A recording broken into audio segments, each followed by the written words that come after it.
Hey guys, and welcome to this episode of the Rose Reviews. My name is Adam Rose, and today we're going to be talking about Batman: The Killing Joke. It's a DC animated film. Just came out. I got to go to a special screening tonight, and I'm actually going to be joined by a good friend of mine who got to see it with me, Mr. CJ Hooper. CJ, how you doing? Hi, I'm doing great. Great.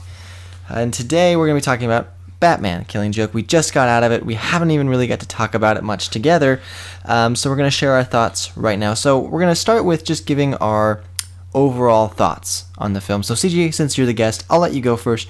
What were your overall thoughts in the film? Actually, you know, before we do that, let's talk about your expectations. What were your expectations before you saw the movie, and have you read the graphic novel by Brian Azzarello and Alan Moore? Yeah, originally when I found out they were making this as a movie, I immediately went out, ordered it online, got it a week later, and read it as soon as I could. My first thought was that, holy crap, they're going to turn this into a feature-length movie. Yeah. It's a short comic. It's still very impactful for what it covers, but right. It's one of the most amazing comics I've read. Alan Moore, he just blows the door off the hinges every time. And for you guys who don't read comic books, this is a seminal point. This is after The Dark Knight Returns had come out, which is a seminal point in Batman's career. And in the comic books, it came out in 1988, written by Alan Moore, penciled and drew by Brian Azzarello. And it basically is a pseudo kind of origin story for the Joker, and it's supposed to be kind of a final Batman Joker story. It's supposed to be really their final battle, you could say. So that's kind of what it's based off of. There's a lot of famous things that happen in it. Again, this is going to be a spoiler-free review for the first little bit, and then when we do get into spoilers, we'll leave that at the end, and we'll talk about spoilers at the end. Okay, crud. So yeah, we don't want to spoil it for those people who want to see this and who haven't read the comic either. And then we'll talk spoilers and we'll give you a warning towards the end of the review. So expectations, you say, were pretty high. Oh, very high. Very high. Yeah, and I would have to say for myself, I am one of the biggest Batman fans, I would say. No. And I love this comic book. I love this comic book. I read it many, many years ago. One of the first Batman comic books I read, I must have been 10, 12 years old, which now, knowing the subject matter, is a little dark, but... your parents... I know. It was a Batman comic. They just let me read it. But it's one of my favorite Batman stories. And I was really, really looking forward to this. Bruce Timm, who did the Batman the Animated Series, he's done a lot of the DC Animated Series works, to Justice League Unlimited, Batman Year One. He helped with Dark Knight Returns. So I mean, he's done tons of these things. He was really shepherding this project. We got Mark Hamill coming back. We got Kevin Conroy voicing Batman. So now let's talk about our overall thoughts, spoiler free, of the film now that we come out of it. Overall thoughts, CJ. What are your overall thoughts? Mark Hamill just nailed it as the Joker. That's it. That's what sold Drop me on the the mic. picture. I mean, I heard, they're making another Batman animated movie. Great. Mark Hamill's the Joker? Oh, hell yeah, sign me up. Yeah. He once again has come back, and Luke Skywalker has again come back and killed it as the Joker. I mean, he was the Joker in the 1992 Batman the Animated Series, which is where he first started doing it, and then Arkham games, and then, all these several DC properties since then. And every time he voices the Joker, he always brings it. He sounds. For me, he is the voice Joker. of the Joker for our generation. Yeah, I agree. He is the Joker to me. When I think of the Joker in my head, and when I read him in the comic books, his voice is the one I hear. Mm-hmm. It's so iconic, and that's what we all grew up watching. We all grew up with the Batman animated series, and that's just when we see Joker, it's synonymous with it. Yeah. So Joker, Mark Hamill is the thing that really stuck out to you, because I would suggest, and maybe you would agree, I don't know, that this is really mainly a Joker story more than it is a Batman story. It's the whole Joker Batman dichotomy. It's usually focused more on Batman. That's the point of view that it's spoken from. But this time we get to see a little into the mind of the Joker, into maybe a little bit of the history behind it and how he got to where he is. Yeah. Which well, we'll talk about this. We'll talk about it in the spoiler section at the end. So overall thoughts was really Mark Hamill stuck out for you. Did you overall enjoy the film? I enjoyed it as much, if not more, than I did the comic. Wow, that is high praise. It's when you read the comic, the things hit you, but when you see it done out Visually. on screen and with the voices of Batman and the voices of Joker, that your childhood knows, to see those characters you grew up with go through what they did on screen, it hits that much harder. I agree. Yeah, that's why I love movies. That's what we're talking about. Movies is the visual aspects of actually seeing this. I mean, I knew what was happening in a lot of these parts of this movie, and it still hit me emotionally, and it still made me breathe a little bit harder. And it was funny, we were sitting right next to each other, and right when this scene, the pivotal scene, and the thing, I could hear both of us go, I had to prepare myself. I know, me too. So yeah, overall thoughts, that was pretty solid. So it was, yes. For myself, I would have to say, yeah, I really, really enjoyed it. I really, really enjoyed it. I still have to say Dark Knight Returns is my favorite animated thing that adapted. And Batman Year One, Dark Knight Returns, Batman Year One, and then The Killing Joke for me are my top three. So it's my third place. So it's very, very high for me. But it's not my favorite, but I did really, really enjoy it. So let's talk about the direction. It was directed by Sam Liu, who has directed other DC animated movies like Batman Year One. He did Beware the Batman. He's been around the DC animated world for quite a while now, and he directed this film. I would say, this is a tough project to go into. This is a iconic comic book, and to have the responsibility of directing this film is a massive responsibility to take on. So how did you think he directed the film? He directed it like a fan would. That was my first thought, that he obviously loves Batman. He obviously jumped on the project because he knew it had to be done right, and he had an idea for it. He wanted to carry that through, and it shows. It shows the love for Batman and the love for the story that he brought to life. Yeah, there was a lot of respect to the comic book and to The Killing Joke, and to Brian Azzarello and Alan Moore's work. There's a lot of shot-for-shot panel. A lot of the dialogue was pretty much on point. A lot of I thought the animation looked fantastic. It looked a lot newer than a lot of the animation I've seen. And I thought, Brian Azzarello has a really interesting style in the comic book, but I thought they did a really good job at adapting it to this movie. To me, it looked like a kind of a medium between the Batman the animated series and then the Killing Joke itself. Yes, between Bruce Timm's animated style and Brian Azzarello's drawings, this was a nice melding of the two. Yes. That's awesome. That's exactly how I felt about it. That's a good way of putting it. I thought the animation was fantastic. The sound design was fantastic. All of the elements of the film I thought were melded really well, and I thought he did a great job. It was The Killing Joke. The Killing Joke. There's a lot of creative decisions he made, because as things are written on page, it's different than putting it into a visual art such as film. So he had a lot of tough decisions to make in regards to the ending of this film, which we'll talk about in spoilers here in a bit, and in regards to a couple of the things that happen in the film.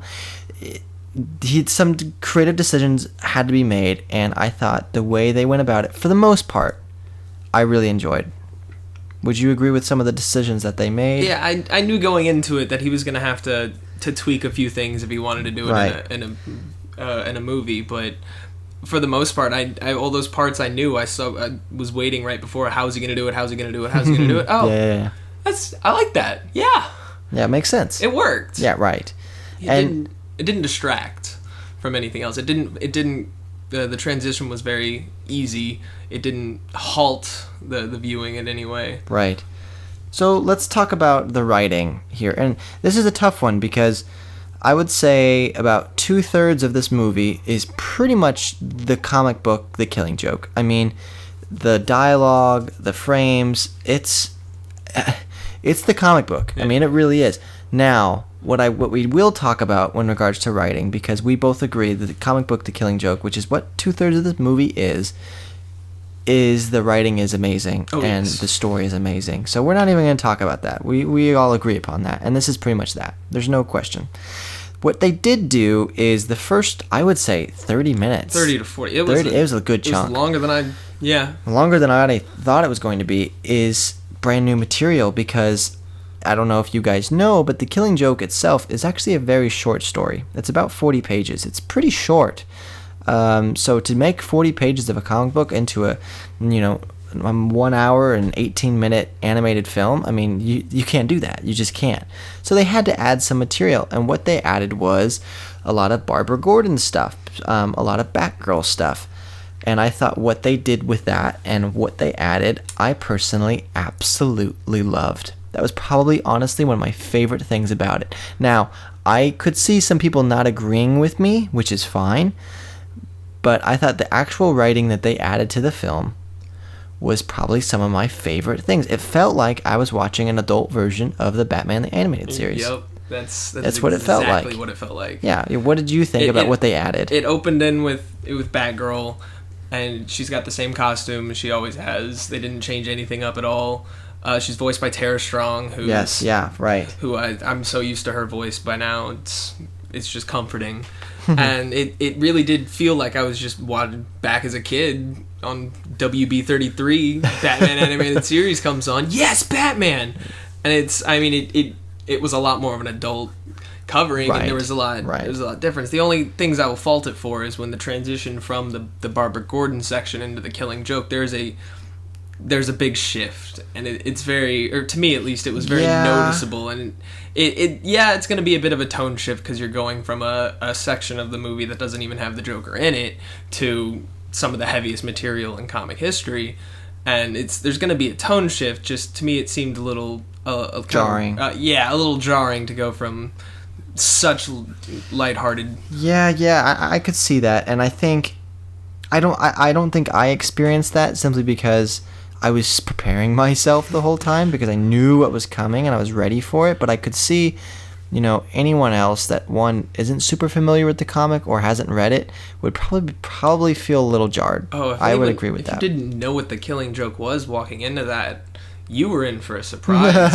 It starts off with like, oh, this is a good Batman movie, and then all of a sudden it goes to hell. Tone shift. So let's talk about the actors. Let's talk about the voice cast here. We got Kevin Conroy coming back. We got Mark Hamill, Tara Strong voicing Barbara Gordon, Batgirl. We got Ray Wise doing Commissioner Gordon. Those are really the main cast. It's a pretty small cast of characters here. So we're really just going to be talking about Tara Strong, Mark Hamill, Kevin Conroy. We've really hit on Mark Hamill already. Yeah. He kills it. He kills it. There's some monologues in here. I come from an acting background, and I can tell you that one of his monologues in here I've always done as a monologue for my which one? The Memories. His Memories monologue about memories can be vile, repulsive little brutes. I always do that monologue. I love that monologue. So when he delivered, I was like, oh my god, he's does 1,000 times better than I can. I know, 1,000 times better than I could ever do it. But let's talk about Kevin Conroy for a second, who voices Bruce Wayne Batman. He's been voicing this character since 1992 in the Batman the Animated Series, and has done him, I don't even know how many times. It doesn't feel like it's Batman unless it's voiced by Kevin Conroy. I think that puts it, I mean, he's Batman. He is Batman. And right when Batman has his first line in this movie, I smiled. Yeah. I smiled because I was like, "There's Batman. Yeah, that's Batman." That's why I came to this movie. It was my characters, the characters I grew up with. It was their voices. There'd be no, like, with what was I can't remember it was another one that you wanted me to watch. One of the other Batman animated movies. Yeah, Dark Knight Returns. I think that was it. Yeah. Where Batman's voiced by RoboCop. By RoboCop, because I actually saw him, and that was just. It was a voice I recognized, but it wasn't Batman's voice. Yeah, it took a while to get. I just had to get, when I watched Dark Knight Returns. So, it's going on a tangent here, but when I watched that, I just had to accept that this was a very older Batman. So I was like, maybe his voice has changed drastically from Kevin Conroy to RoboCop. Except for if you watched Batman Beyond, they'd have Bruce. Yeah, it's the same. So, That's true. Good point. But Mark Hamill and Kevin Conroy back together again. Beautiful. Tara Strong as Batgirl.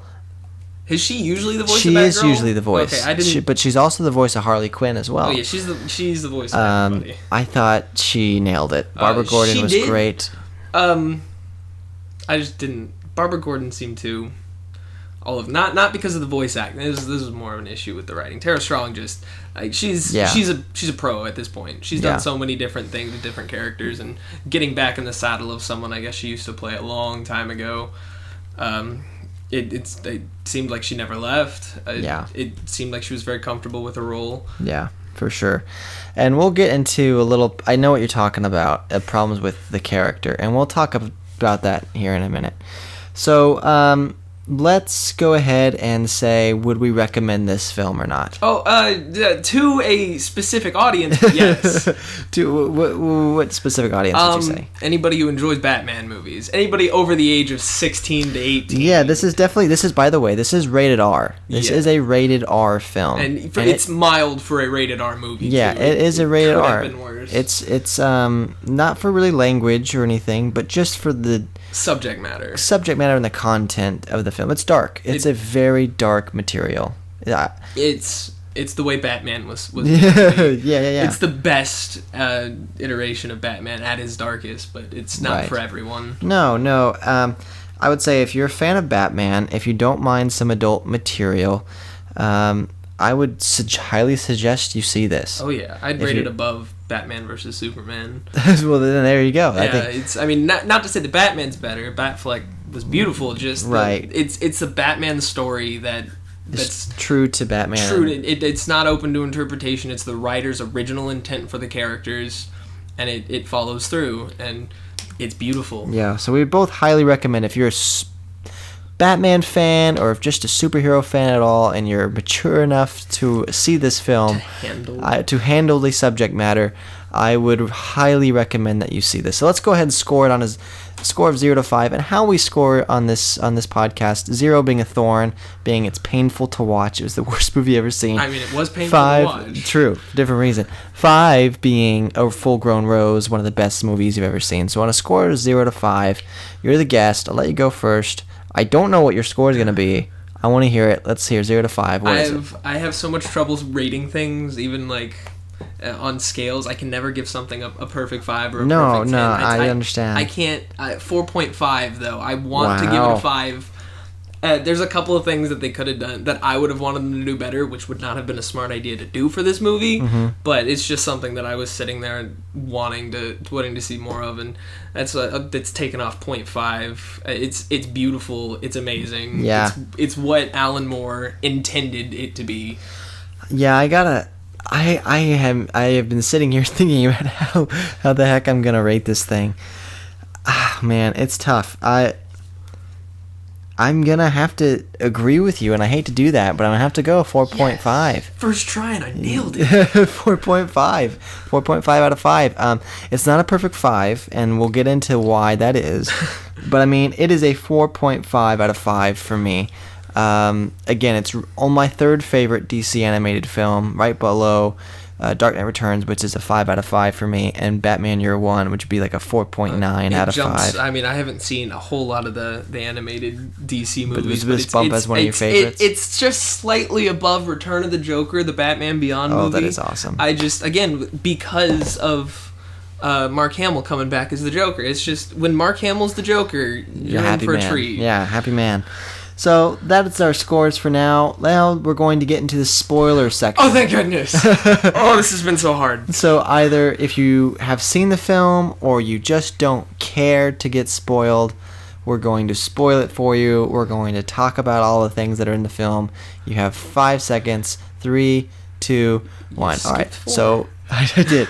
So Barbara Gordon gets shot. Okay, that's straight out of the comics. That's kind of the comics. We were expecting that. Scene. The scene in there where the cinematography of it. Yeah, when she gets shot. All right, we're way back. Let's back up a little bit. So, what they added Barbara Gordon and Batman doing it.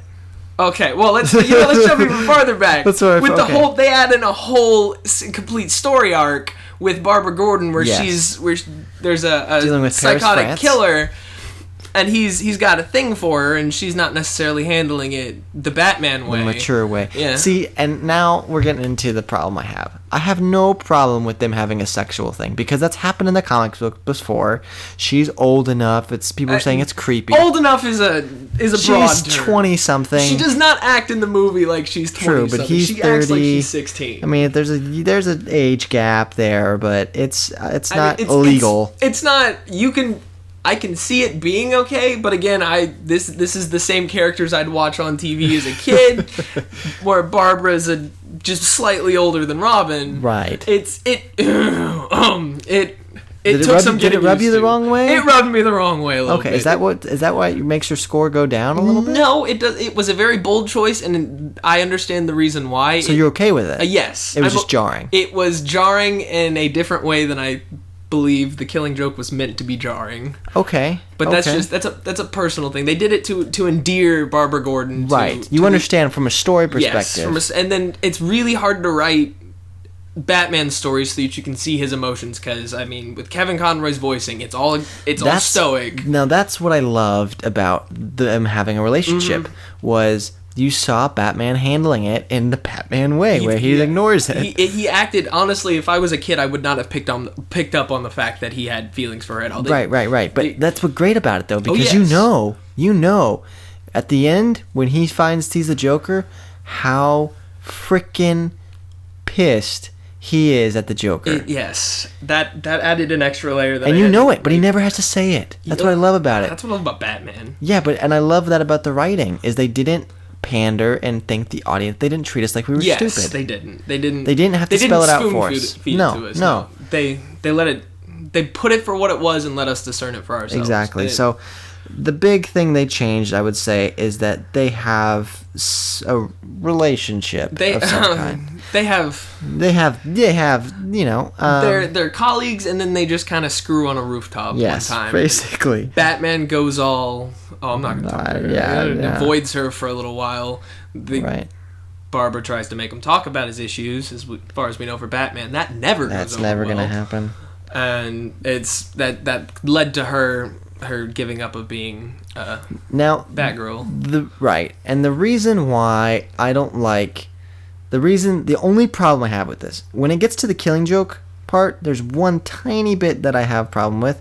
But before we get to that, the problem I have with this is I felt at times Barbara was stupid.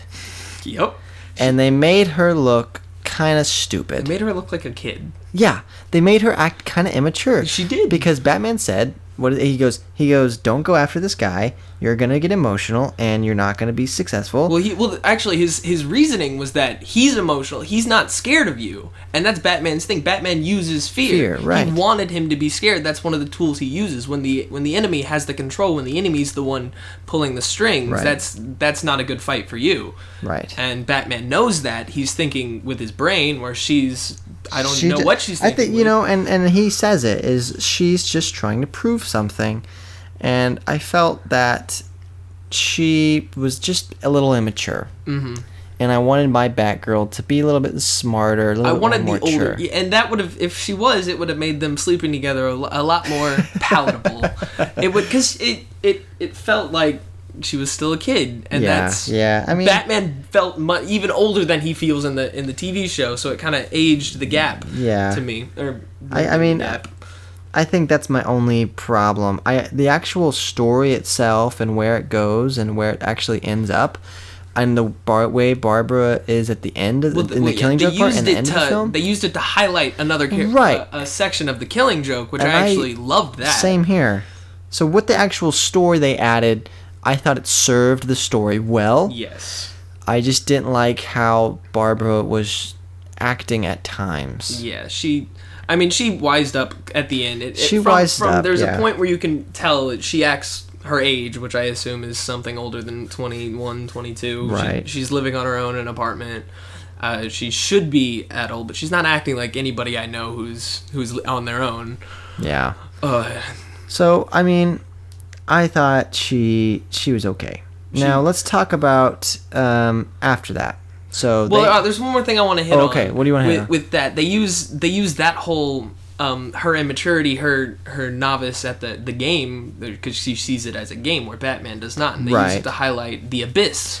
Yes, that's a good point. Bring up. Let's bring that up. Let's talk about that. That's kind of one of the most crucial elements of the Killing Joke, is that abyss, that the Joker's gone over it. Batman's on the precipice still, and he's doing all he can to hold on, not go over that line. Yeah, ask those moral questions of what's right, what's wrong, and where is that line. And I like it because Barbara ends up beating the crap out of Paris, France, and she even says to Batman, I start to see that line. She finally understood. She understands, and it scares her, and that makes her stop being... That's what got her to give it up. Yeah, stop being Batman. And I loved that. I love that because it underlined Batman. Yes, and it shows where he is at the end of the film. Yes, it shows where... Well, I mean, it just shows who he is, in as person. A character. True, That's true. what we love so much about Batman. But the major struggle he has towards the end. And the ending of this. We'll get to that in a second. The writing. Oh, okay. So let's talk about the Killing Joke. We don't really have. I mean, it's the Killing Joke. I thought that it was looks great. like it's lifted straight from the comic only book. problem I didn't like, and it took me out, was the musical number. Okay, see, I was on the fence about that. No, it took me out of it, man. I think I still am on the fence about that. Really? Okay. I really enjoyed it, and it seemed, because I remember when I was reading it. It's a poem. It felt more like a musical number. Was it really? Okay. That's when I read it. I mean, because I don't see the Joker reciting poetry. That doesn't seem like him. As they were talking about in one of the documentaries, he is all about showmanship. He is all about the theatricality of it. I don't know what it was for me then. It just took me out of it, and I was like, what is going on? There was dancing and singing and with carnival people. I was just like, the timing was weird. It seemed really rudimentary, and they did a good mix of making it sound very professional while at the same time very amateur.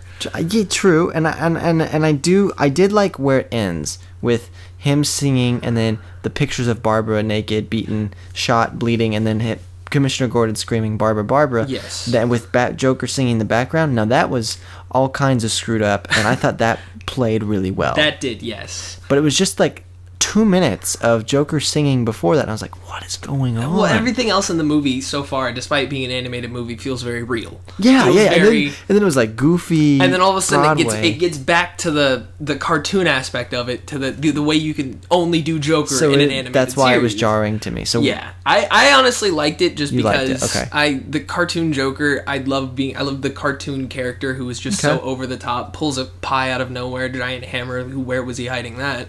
See, I hate that. That's the Joker I'm not a biggest fan of, especially when the whole movie has set up to this point. There is a time and a place for the... This is a realistic world, and then it's just like randomly, and now he's gonna sing. It's like, what? Yeah, it did clash with the general theme of the movie. But I could see the argument. That's the Joker. Yeah, exactly. I could see the argument, but that's the Joker. You never know what he's gonna do, and he can do anything and get away with it because it's the Joker. Because he's the Joker. So but again, I think it's just a personal thing that bothered me. I could see it not bothering people. It's just, I think it was just it took definitely me out. felt it. I didn't pay as much attention to it in the comics as I did in the movie. It did take attention away from what was going on with Gordon's struggle. And that I think is supposed to be the focus of that little section. I thought, in regards to the brutality with with Barbara and the pictures and stuff, I thought they showed pretty much just as much as the comic book showed, which is fine. I think if you show more than that, you're bordering on grotesque and bordering on spoon feeding it to the... We get it. Okay, see, get it. That's the one thing I actually wanted more. Okay. Not to say that I wanted to see a bunch of porn on the screen. Right. It's just that's the one thing you didn't see in the comic books. You could do an animation. It would bring me into it. And you already have an R rating. You're not going to get worse than that. You have the go ahead. Shock the audience. True. Because this is the Joker. This is the most shocking story he's in. I mean, I see that, but at the same time, I don't feel, for me, it was necessary. Yeah, that's why I would not recommend that choice. I would not say that'd be a smart choice for a director to make. But it would have been bold and it would have been bold, and it would have shocked the audience. It would have underlined the actual horrificness of what the Joker's doing, which isn't lost on me. It's just I like I like seeing things for what they are, Right, and it let's felt push like they it. were just hiding a little hiding. It felt a little cheesy. It felt like they bit. were. Yeah. And the comic book does that as well. I mean, again, they Yeah. show just as much as the comic book does, but at the same time, I do think, I agree with you, maybe they could have shown a little bit more since it was animation. You already have that R rating, but I'm still okay with what they did show because you yes. still get the point. Yes, you still understand, and if you're a Batman fan I'm not gonna see anybody walking into this movie if you don't already know what you're walking into. Pretty much, yeah. So it's not. It's just a lost opportunity, I guess. I could see that. Which it's a smart give up, smart not to do that because Right. that's going to alienate an even larger portion Right. of your relatively small audience. So let's talk about the other big thing, which is how they ended this film. Okay, good. So they ended it. Now, if again, this is spoilers, so whatever. Now they end the comic book very up in the air Yes. in regards to Batman and the Joker. Now, in the comic book, what the panel is for people who don't know, is the panel is Batman, Joker tells a joke. Joker starts laughing at his own joke, and then Batman joins in on the laughter. It says ha ha ha ha ha on the page, and then I thought he just smirked. no, he laughs. He full on laughs? Oh, he full on laughs. Okay. And then the next panel is pool of water. You see both their feet, but only Batman's laughing, and the Joker stops laughing, and that's the end. And it's called The Killing Joke. So for me, as a kid, I always thought Batman kills him. Because Joker stops laughing. The title of the book is called Killing Joke. Alan Moore never has come out and said it. But Grant Morrison, who has written tons of Batman and wrote Arkham Asylum, etc., has come out and said, well, of course he kills him. That's the point.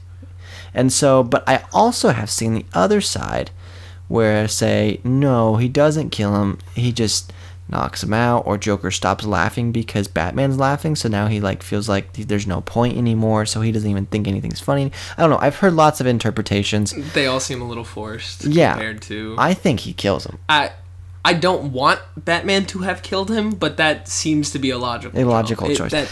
And again, but what's funny is DC has now used Killing Joke as canon, and Joker's still alive. So, but it's canon. So they have taken it Comic books are weird. They have taken, yeah, I know they are, but they have taken it as no, he doesn't. But I think as a pure, just reading it as its own standalone I think what story, Alan Moore intended. I think what Alan Moore intended was this is the Killing Joke. It's a to kill tasteful him. way to end it. Because Batman is really, really angry at the end of this, and he's talking the whole time I don't even think it's anger at this point. I think he's just saying, I'm going to kill you, or you're going to kill me. Which one is it going to be? I don't know. Yeah, and he rejects earlier he gave him an ultimatum, and like Batman we don't gives have it to to do him. this, and Joker's like, I'm sorry, we do, and Batman, I guess at this point is just okay. fed up. It's if this is what it's going to have to be. Yeah. He takes care of it. I mean, exactly. And the scene right before this is exactly that. Batman saying, I'm going to kill you, you're going to kill me, let me help you. And Joker, it's the first time, which I love this scene. It humanizes him. It humanizes him for a second. You can actually see he knows Batman could possibly help. I don't know. But he considers it. He really does. He's like, maybe I do. But then, no. He flat out says, he sticks I back. can't go back. And then he's insane. I think insane. If he and did knows accept that, it would literally ruin the character, the Joker. Right, it would right. ruin. But that's the thing. That's the basis of the character is there is no going back. That's actually what it reminds me of is in the Dark Knight